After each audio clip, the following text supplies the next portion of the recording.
ఇరవయో తేదీ ఉదయం 5 గంటల నుంచి కావలి పట్టణంలో ఇందిరానగర్ కాలనీ, తుఫాన్ నగరు, బాలకృష్ణారెడ్డి నగరు, ఈ 2 టౌన్ అండ్ రూరల్ ఏరియా సంబంధించిన పోలీస్ స్టేషన్ సంబంధించిన ఏరియాలో ఇక్కడ ఈరోజు ఉదయం 5 నుంచి 7 వరకు కార్డన్ అండ్ సెర్చ్ ఆపరేషన్స్ చేయడం జరిగింది పోలీస్ డిపార్ట్మెంట్.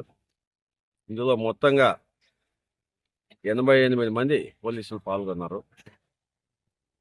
సిఎల్ 4, ఎస్ఐలు 9 మంది, ఏఎస్ఐలు ఎస్సీలు 10 మంది, మిగతా అంతా మెన్ హోంగార్డ్స్. టోటల్గా 88 మంది పాల్గొనడం జరిగింది.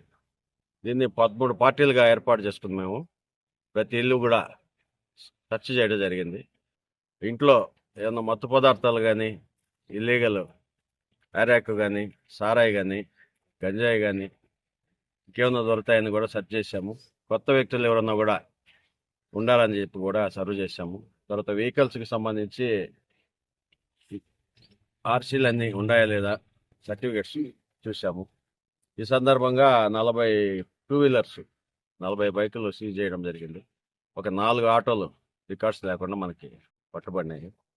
వీటినంతా సీజ్ చేసి స్టేషన్లో పెడతాము. ఎవరైనా వ్యాలిడ్ రికార్డ్స్ తెస్తే వాళ్ళకి చేస్తాం. మిగతా అంతా కూడా మేము కొట్టుకు పెట్టేస్తాం. మారణాయుధాలు కానీ అటువంటి మారణాయుధాలు అటువంటివి ఏం జరగలేదు. కొత్త వ్యక్తులు కూడా మాకేం కనబడలేదు. ఇది కంటిన్యూగా ఇన్ఫర్మేషన్ పెడతాము. పబ్లిక్ కూడా కోఆపరేట్ చేసి ఇన్ఫర్మేషన్ మేరకు కరెక్ట్ అయిన సమాచారం వచ్చినప్పుడు మళ్ళీ కూడా సెర్చ్ చేసి ఇలాంటి మాదక ద్రవ్యాలు కానీ అలా ఉన్నా కూడా పట్టుకొని కేసులు కట్టడం జరుగుతుంది.